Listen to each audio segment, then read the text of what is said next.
Hey guys, welcome back to a very special episode where I'm interviewing one of my best friends, Captain Daniel Watson. He is active duty military. And in this interview, we're going to be talking about active duty military owning a small business.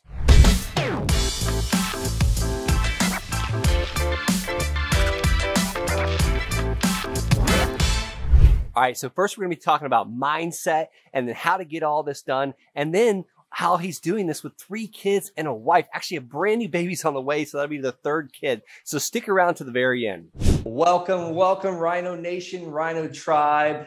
My name is Brent Bowers, and I have a very amazing guest today. You guys might know his face. You might recognize his name because I've already got the opportunity to do a podcast with him. This is actually a video and a podcast this time. Last time, I don't even think we actually did video, but this guy is blowing my mind with all the updates he's been giving me and just constantly back and forth. It's a good friend of mine. I got to serve in the military with him. I met him out at Fort Carson, Colorado. He actually took the spot of one of my jobs. He took over from me. So he probably had a lot of things to fix afterwards after I took off out of there. So, but we've created a great friendship. I keep in touch with him and, you know, all the land deals he's doing. So I got you right here, Daniel Watson. How are you doing today? Doing good, man. Thanks for having me on, Brent. I appreciate it.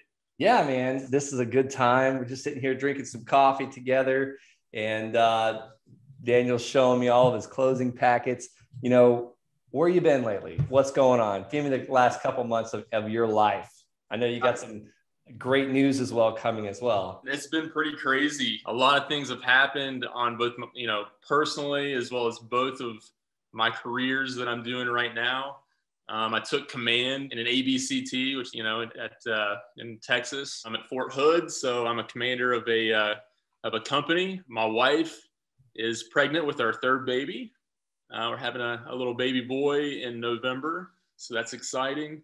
3rd baby boy. 3rd baby boy. Yep. 3rd baby boy. And then all the while I've been trying to kill it as much as possible in my land ventures. So it's been a lot of fun. Well, what the heck's a company commander do? That sounds like a pretty cush job in the Army, right?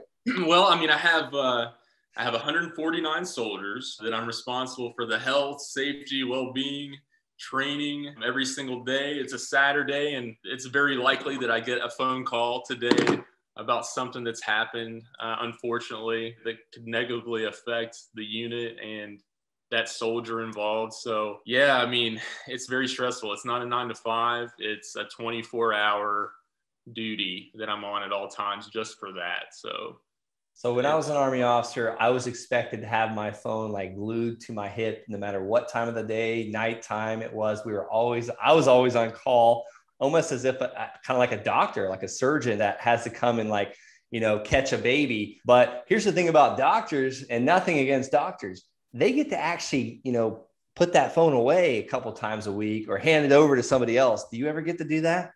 No. So after that doctor catches the baby and sends that person home, that's pretty much it. Me, I'm checking up. I'm always having to stay in contact with that individual and just make sure that they're always safe and healthy and all of that. So it goes beyond, honestly, what any doctor would have to deal with on a day-to-day basis. And, you know, it is a burden, but it's also something that I feel like it's a blessing too, in a lot of ways, because, you know, I'm getting to have impact on a lot of people's lives. 149 people look to me and my command team for answers and guidance and all of that on a daily basis. So it's very rewarding in that regard. Man, it's leadership at its finest. And I mean, you're also not just responsible for 149 soldiers, but their families, their spouses, their children, as well as all the equipment that you're in charge of as well. So millions, tens of millions, hundreds of millions of dollars worth of equipment. You've got a lot on your shoulders. You're a very busy man. You got a wife and 3 children and 149 soldiers looking to you. And you also have a land business. What's been going on with that? Like, what's that looking like lately?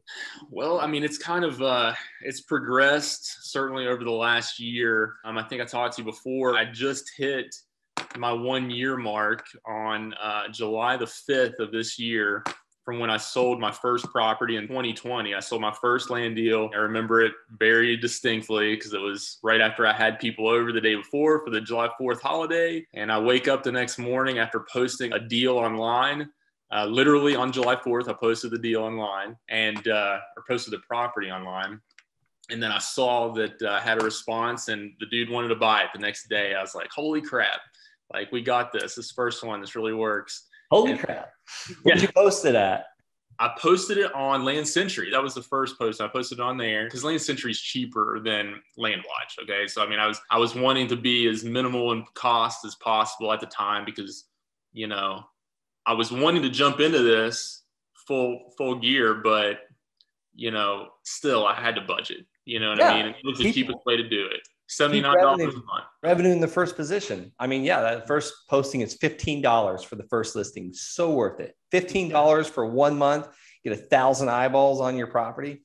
Yeah. Yeah. And it was, I bought that property for, I want to say $1,500 and I sold it for $9,500. So you turned on terms on that one. But so I was getting $300 a month for the next however many years or whatever. But the funny thing about that one is actually I have the ability to sell that one again now. But so you took it back. You had to take it back. Yeah, the dude didn't pay for like a few months, several months, and I actually sold it a second time after that's already gone. I sold it for cash. Okay, the first time you turned $1,500 into $9,000. How much did you say it was? No. So when I sold it, I sold it on terms for $300 a month. After 6 months, the guy stopped paying.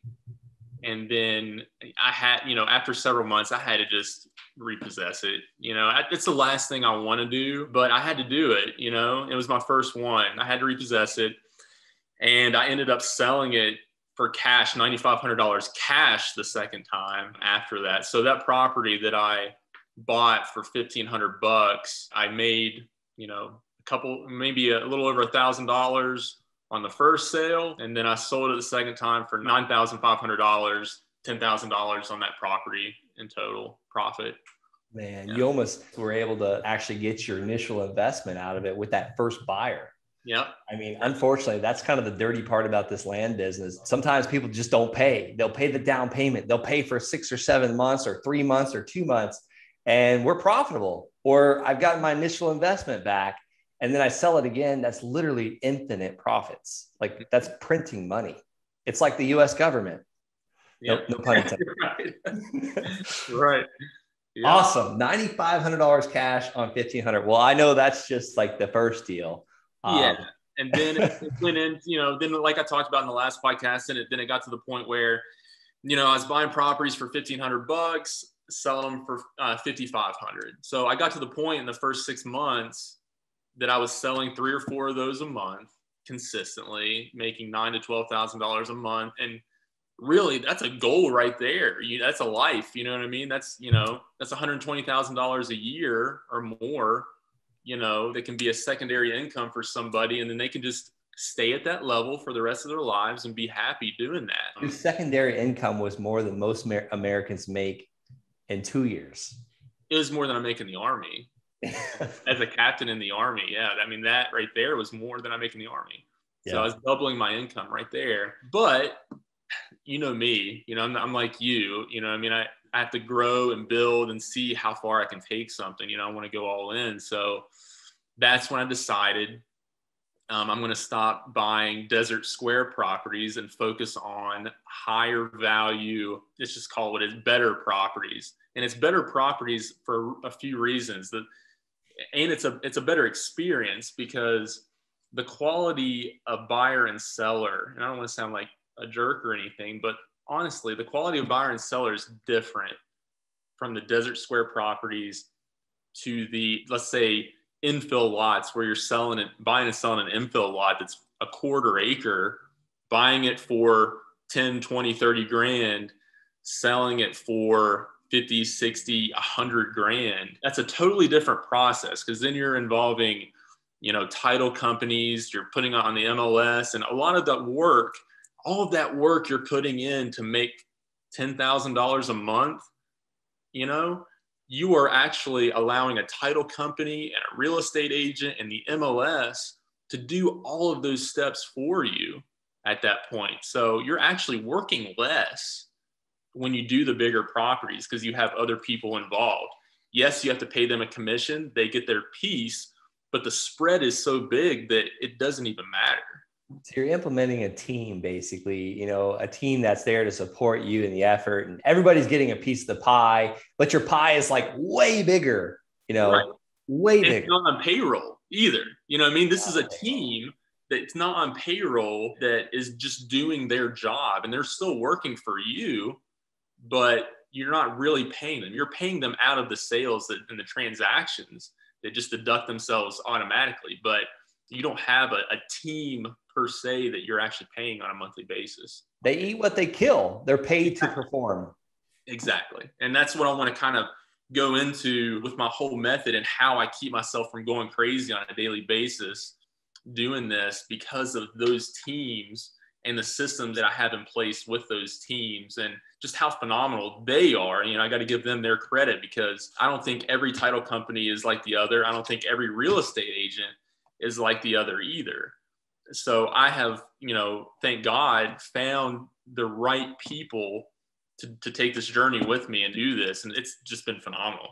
Yeah. I mean, that is amazing. I mean, that's so key. It's the right people in the right seat. You know, how did you find those people? How many did you have to go through to actually get, you know, the right people and the right realtor, the right title company? It's still even an ongoing process, because every time I move into a new place, you know, I want to find those right people. I kind of set those things up initially before I really start doing a lot of purchases in that area. So for instance, I sent out a mailer to an area and I got some mail back, right? Great. That's awesome, right? So what I did was I started shopping it around with different real estate agents in that area. I wanted to kind of pick their brain. I didn't really lie, but I kind of acted as though I already owned the property, okay? Because I have it under contract. Oh, I'm about to have it under contract anyway. I've signed purchase agreements. So I just call up and be like, hey, I see you're a realtor in the area, and I make sure that they are somebody who specializes in land and they actually care about doing land. And then I say, what is the base bottom level price you can sell this property for in 30 days? Like, what can you push this out the door in 30 days? And they would tell me, and then I would call another place, and I would call another place. And then if the numbers, I'd take away the outliers, you know what I mean? And I would find the ones that were pretty consistent. Then I had them send me MLS stuff. Like they gave me access to MLS, right? For those particular properties. You can kind of see the comparables. What I'm looking for. Comparable, right? So properties in this zip code, this size that I'm looking for, blah, blah, blah. And then I could look at the sales, right? I could see the things that were sold. So then what I did was I actually started taking note of the agents that sold the properties, not just the ones that listed them, but the ones that sold them. They have a track record of success. The buyer's agents, the ones that actually had the buyer with the money. Right. So I kept seeing a name pop up, the same dude. I was like, okay. Patterns. I'm calling this dude. Yep. This guy has been successful, recent success, right? In the last 6 months, selling these properties. I just called him up. I was like, hey man, I have like 5 or 6 properties here. Can you give me what you think you can sell them all for? And I was thinking, because I got these properties, Brent, for $5,000, $6,000, $8,000 under contract each. He was throwing out numbers like 45,000. 55,000, 65,000. I was like, do I believe this? So I was like, whatever, man. Like this is $20,000 worth of land that I'm about to buy right now. Let's just pull the trigger on it, see what he does. I'm not kidding when I tell you this guy sold every one of those properties in the first 2 months. Like I was paid, and you know, it was just phenomenal. Success leaves clues. This guy is the one that keeps popping up on the MLS. I mean, would you list it with the guy you've never heard of, or the one that keeps bringing the buyers for these parcels of land? And you hit it on the head. Land specialist, not someone that deals in $600,000 or $700,000 homes. You're looking for someone that just deals in land, $50,000, $60,000 parcels. I mean, what is this guy doing to sell these things?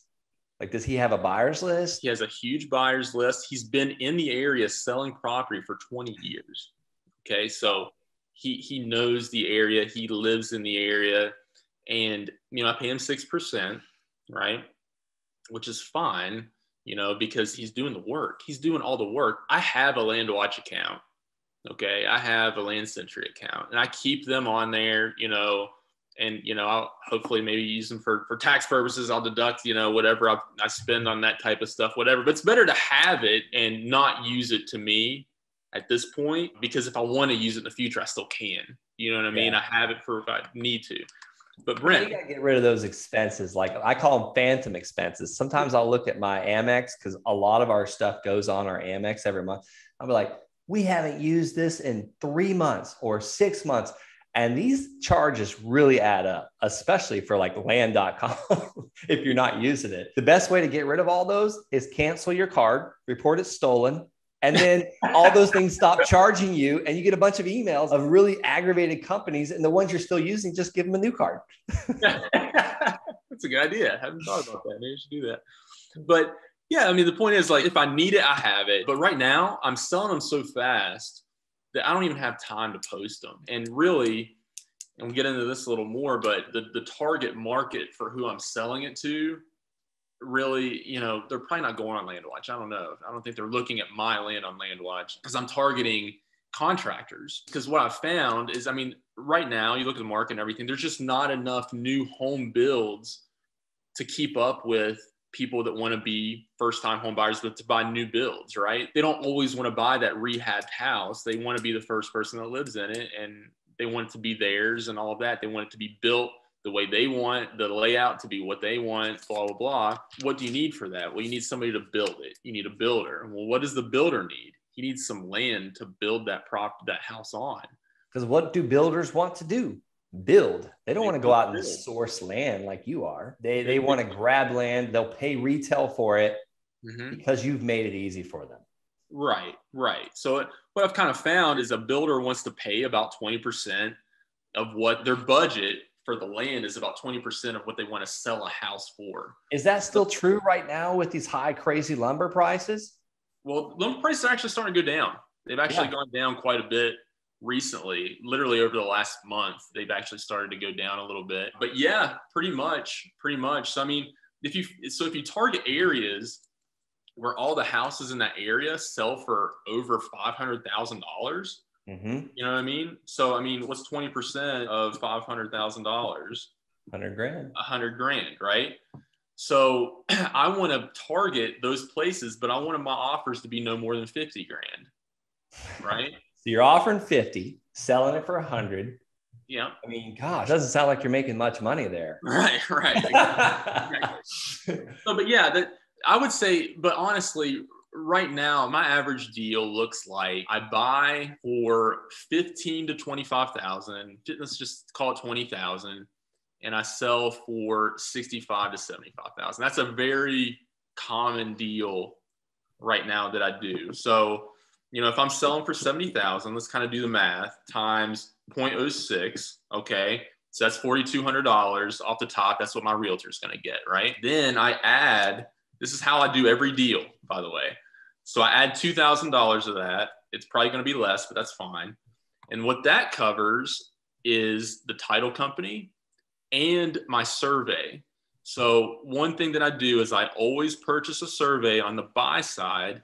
That way I always have it ready for the sale side. When my realtor goes to sell this property and they say, who's going to pay for the survey? Who's doing this? Well, survey's in hand, buddy. Like, you have it. You have it when you put the offer on the property. There's no surprises like, oh, wow, there's a guide pole in an area that I don't want it. You know what I mean? I came into that situation a few weeks ago, but there's a guy line here. You know what I mean? Like, whatever, we're going to cancel the contract. No, dude, like, you're already past, you paid your earnest money. You're Is that already the one you sent me the pictures of where it was going right through the property? It was actually on the edge of the property. Yeah. Yeah. Like the road. It was like 30 feet in. I mean, it wasn't even part of the building where the house platform would actually be. You know what I mean? It wasn't an issue, but so no big deal, basically. Yeah, no big deal.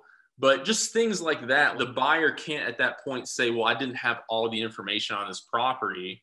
They have everything right from the beginning, and their time for termination is already passed. You know, we give them 7 days now because we were giving them 2 weeks. You're giving them all the information that they can make a decision right there, and they're locked in. 3 days. I just got one under contract 2 days ago. We gave them 3 days.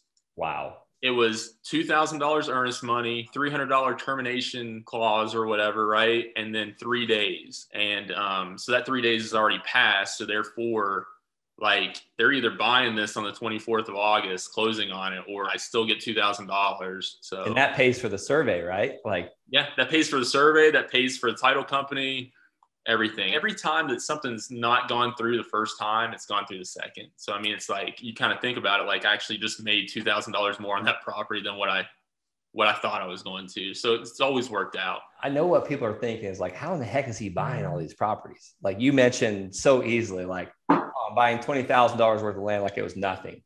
You know, did you start there, or how did you get there? Or, I mean, where in the heck are you finding all this money to buy all this land to turn around and sell it?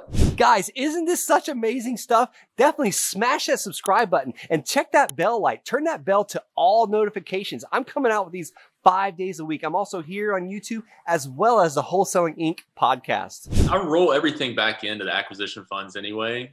You know, I pay myself a salary, like we had talked about. I pay myself a salary, which because my wife doesn't work. She takes care of our kids. Okay, I can't say it like that. My wife. Yeah, careful. My wife has the job that I don't want, to be quite honest. She's like a saint. Like, she takes care of the kids. She takes care of the house. I never have to worry about anything on the home front. It's phenomenal. I love it. But this has allowed me to have a secondary income without a spouse that actually has to physically go to a W-2 job. Okay. Yeah. So you know why we say our wives don't work when they stay at home? Because it's almost like we get to call it work if we leave the house and get away, but their job never ends. So they're always working. Even when they're sleeping, our daughter woke us up 3 times last night. Yeah. And I'm like snoring away. So she's working all night, all day. Yeah, absolutely. Absolutely. But yeah, man, like, so, you know, I'm paying myself that monthly, you know, income, whatever. Kind of got off where I was going with that there. But yeah, salary, you're rolling the funds. Oh yeah. Roll all the money back into it, right? So every time I make money, that just builds up my acquisition pool of money even more, is kind of the way I think about it, because I don't have to live off of it. You know, I don't have to live off that money. I still live as though I am simply an Army officer. I live off that salary, and everything else just goes either into my savings account or back into my acquisition funds account. That's it. Imagine this huge, massive snowball that you're building, and it really is. A couple of years, it's going to be worth millions and millions of dollars. Yeah. I mean, at this point, you know, in the first 6 months, I think I sold right around $1 million worth of property. Now, you know, I didn't make $1 million, but I sold $1 million worth of property from January through July. And then in 7 months. 7 months. You know, a lot of realtors say that, and they get to make 6% on it usually. So I always think, oh yeah, big deal, $1 million. But you're making what, 30, 40, sometimes 50 cents on the dollar for that. I'm doing a calculation. I don't want to put words in your mouth, but what would you say the net profit is of where, after the title company's paid, after the surveys paid, after your realtors paid? What would you say is the net that you're actually getting to keep out of all of it? I don't know. I feel kind of weird throwing these numbers out, you know, honestly, because it's uncomfortable, right? Yeah. I'm making 6 figures net profit a month right now. You totally just scratched your mic when you said, I completely didn't hear what you said there. I'm making 6 figures a month net profit. I'm averaging 100,000 a month profit net. And that's after the title companies. That's after my realtor. My realtor's made 6 figures off me probably this year already. Good. It's a good feeling, right? So, I mean, that's why he loves me. You know what I mean? Like, I am one of, you know, I can't say I'm his only client, you know what I mean? But just off of me, he's made $100,000 probably this year. So 7 months, I just assume it's $100,000 a month minimum. You're probably sitting around $700,000 net profit in your first year in land. Yep. In the first 12 months. Yeah. And I've only been doing the infill lots and doing these margins since January. It's looking like it's going to be a good year. My goal for the year, once things start getting rolling, like probably in April, and I understood that this is repeatable and this is consistently happening, I thought, okay, if I get this like 700,000, that would be awesome. And then June rolls in and I'm already there. So it's like, now what's the goal? You know what I mean? Am I to get all the way to $1 million? Like, what am I trying to do? My next question, where are you going with it all? Yeah. Yeah. And then Where's how do this I want going? to change it up a little bit? But the fear for me is this too, always. And maybe it's an unrealistic fear. I don't know. Is the fishing hole going to dry up? It could. It very well could. But what happens when one fishing hole dries up? Yeah, you just move the boat over another fishing hole. As investors and land flippers, that's what we always have to keep in the back of your mind is I'm always looking for that new location, that new area. And really that area could literally be 15 minutes down the road from the area you're already in. And I'm kind of finding that out too. It could be the next county over. And that's what I'm actually going to do a mailer later today on the county, one county over. There you go. Because it has similar attributes. It's moving, land's moving. I'm going to test the waters over there. I'm going to send out probably 5,000 pieces of mail today in that area and see what goes from there. But I can go to my systems a little bit if you want to. Yeah, go ahead.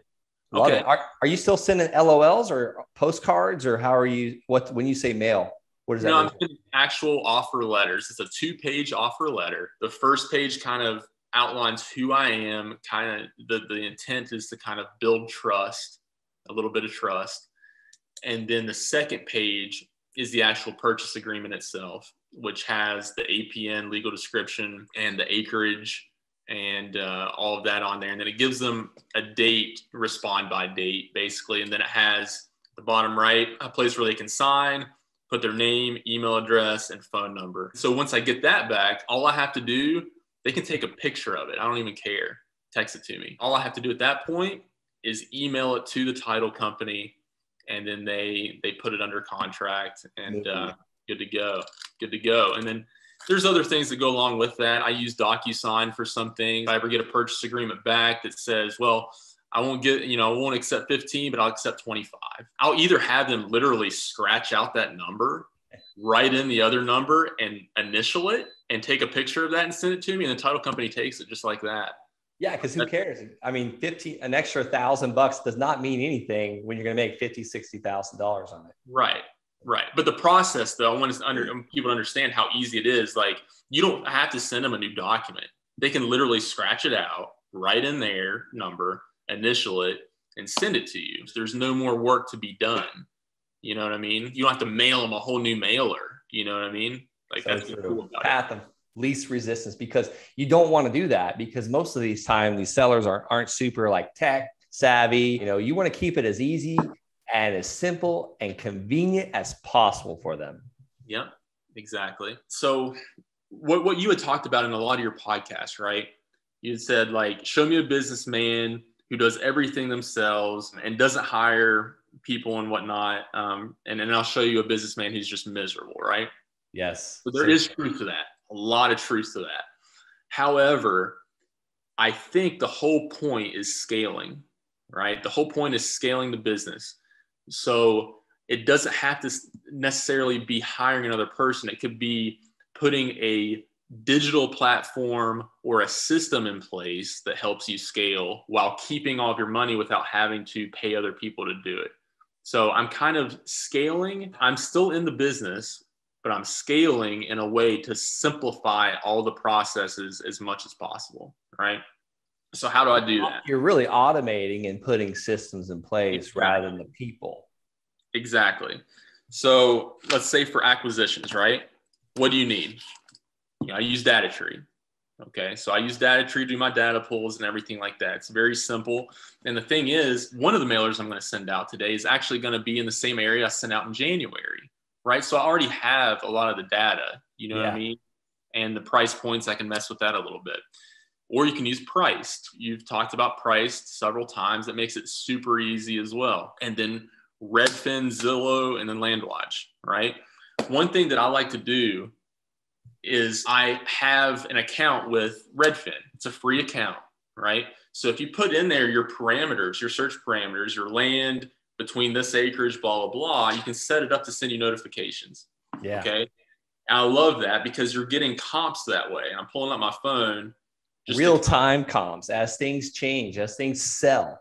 Exactly. As things sell. So multiple times a day, I get a Redfin notification, and it tells me and it shows me a piece of property in the area, you know what I mean, that sold or just went on the market. so that I can understand, okay, am I pricing too high? Am I pricing too low? Whatever, because this parcel could be a couple miles away from a parcel that I have about to go on the MLS or something like that, right? So I would say 10 times a day, I get a notification from Redfin telling me what land is still selling for in the area that I'm working in. That's part of it, right? So I use that. Free account at Redfin. Yep. You literally just put in your whatever email address you want it to be sent to, and then turn on notifications and set your parameters, and then it's good to go. And it sends you comps like every day. There you go. I get that question all the time. Hey, I'm just starting out in this area. Well, that's one of the first steps. You can go on and sign up for that free account with Redfin. And I personally don't utilize Redfin enough. I just kind of rely on Zillow. And Zillow kind of does the same thing, but I haven't taken it to that level where I'm getting those updates, or my acquisition manager is getting those updates. So that's a great tip, man. Great tip. Yep. So I like doing that. And then let's say, your mail hits and you can't answer the phone all the time. We talked. No one has that problem. Not like only Army captains have that problem. Right.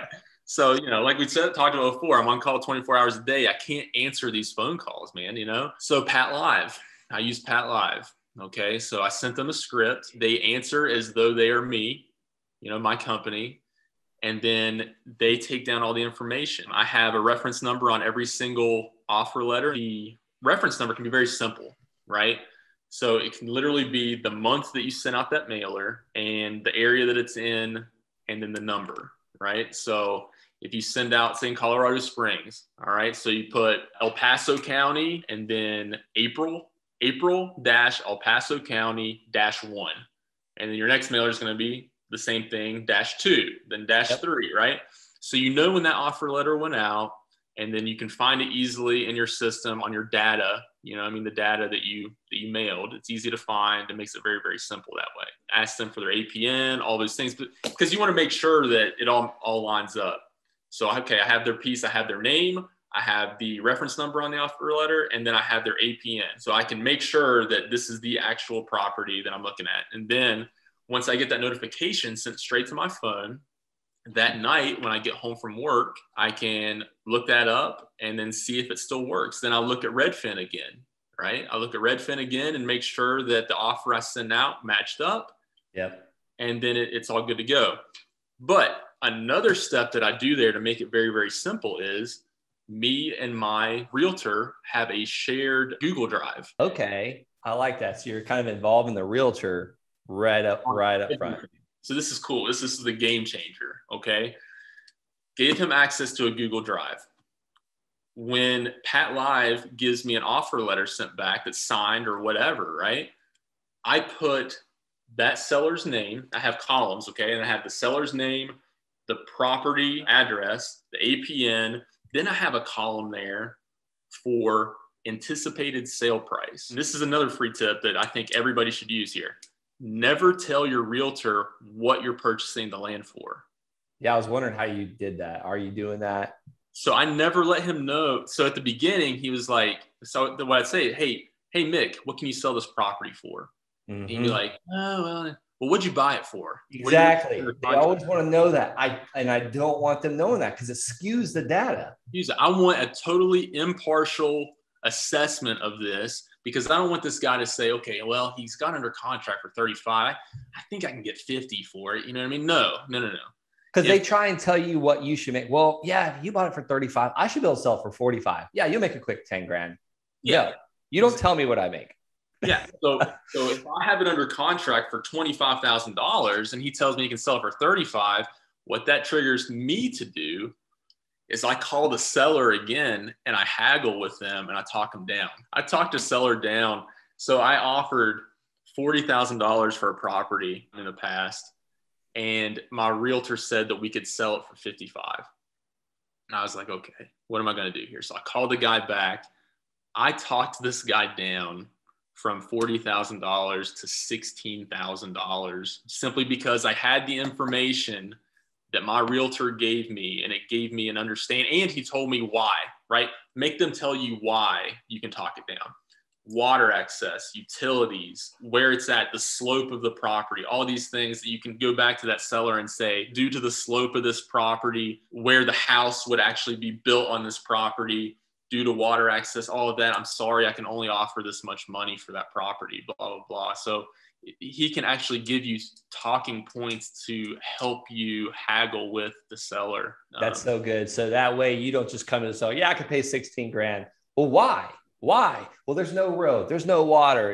It's a slope like crazy. And I get that question all the time. Well, I'm looking at 40 acres. I don't know what it's worth. I don't know what I should pay for it. Well, send the offer letter out. You have that seller that raises their hand and says, yeah, I will sell at this price you offered. And then that's where you get that realtor on the line. And they say, yeah, your 30-day blowout sale price, your get it done now price would be 50 and you offered 40. Well, no bueno, muchacha. Like, we're going to call that seller back just like you did. And that just gives you so much confidence right there. And I don't want to say dummy proof, but it's safe. It's a safe investment. If you could pay 16,000 for it and sell it for how much? 55. That's a no brainer.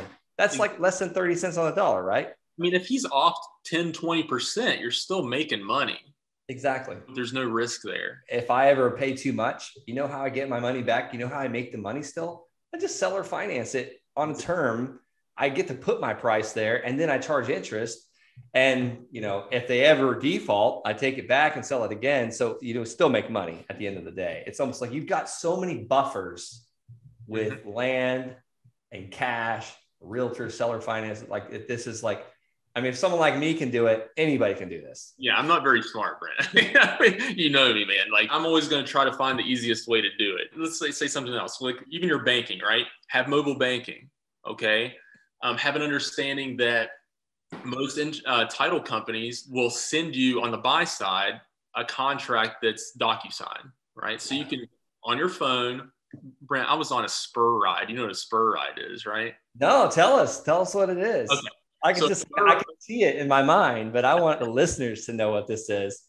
So a spur ride, it's something you do in the Army when you're in the cav, right? It's a cav tradition. Okay. So it's kind of a test for anybody that's in the cav, so you can wear your spurs, on your boots after you complete this task, right? So a group of people, you go out on a land nav, ruck march / getting smoked at every turn type scenario. And it's all day. We started at 3 a.m. We go out in the middle of the woods somewhere to this very random location. And then you just start walking with your 40-pound ruck on your back as a group. Just so everyone knows, getting smoked is like a bunch of push-ups, sit-ups, flutter kicks, jumping jacks. Just make your butt sweat. You just feel smoked afterwards. Yeah. And it never stops. It never stops. So you ruck 6 miles right out the gate. You have your 2 MREs, your MREs in your backpack or whatever, in your rucksack. And then you go 6 miles. And then you come to a location, and then this is your medical location. So you're gonna get trained on medevac procedures and 9-line medevac cards and all of this stuff. And then they smoke you for 20 minutes. And then you walk 2 miles to your next location. And then that location is going to be day in the military. Yeah, setting up some kind of like security or something like that. So there's a test for Army knowledge at every destination, but then they smoke you at every destination before you walk 2 miles to the next destination. And then you have a 6-mile ruck at the end. So by the end, you've actually hiked, essentially marched 27 point some miles. And you do this from 3 a.m. one day until 10:30 at night that night. Okay. You're just done at the end of the day. Now, in between, while I was eating my MRE, I closed on a property on the buy side because I was able to use my phone, and I had the title company send me a contract and close on the buy side. So I signed the contract digitally, all of that. And then I wired my money to purchase the property to the title company, all from my phone, while I was in the middle of a spur ride in the Army. So that's how easy it is on the buy side, right? And then on the closing side, you know how it is. You have to have a wet signature for a closing. That's as easy as setting up a mobile notary. So after PT, I have to be at work at 9:30 in the morning, let's say 9 in the morning. I simply have a mobile notary sent to this Bite the Bagel is what it's called, a little bagel shop right off the base. And they go there and I meet up with them. And I did 2 closings on Thursday on the sales side, simply with that mobile notary, signed all my stuff, went into work, and nobody knows the wiser that I've even done that day. You know, Yeah, I mean? nor does the bagel company. Like mine's the Black Bear Diner right outside of Fort Carson. I mean, I made so much money right off of 115 and exactly Academy. You know where I'm talking? Yeah, I know exactly what you're talking about. They close at like 3, so most of the time it was like outdoors. We couldn't even get coffee. We're just using the patio. Little does anybody know at work that I literally made $120,000 last Thursday at 8 o'clock in the morning at Bite the Bagel, and then just went in and did my job the rest of the day with a smile on your face. With a smile. And so you walk into work and it's just like, nothing can bother me today. You know what I mean? They probably know. They're like, oh yeah, Daniel didn't make $120,000 today. He's in a bad mood today. Right. So my point to all this is there's automations, there's finding the right title company that will work with you every single day. There's finding the right real estate agent that'll work with you every day, send you notifications, send you updates. And it's just a matter of checking your email. Check your email, do your digital signatures, have your mobile notaries that actually my title company pays for. I don't even pay for the mobile notary. It's $150 with this other title company I used to use, but this title company I use actually covers that bill. So I don't even have to pay for that. So that's cool. So that's my whole point. Well, there's a way to do this no matter what. Your system would not work for me. You know why? Because you said I had to check my email. Well, not all of us are on your level yet, Brent. I just hate checking email. I'm just really lazy at it.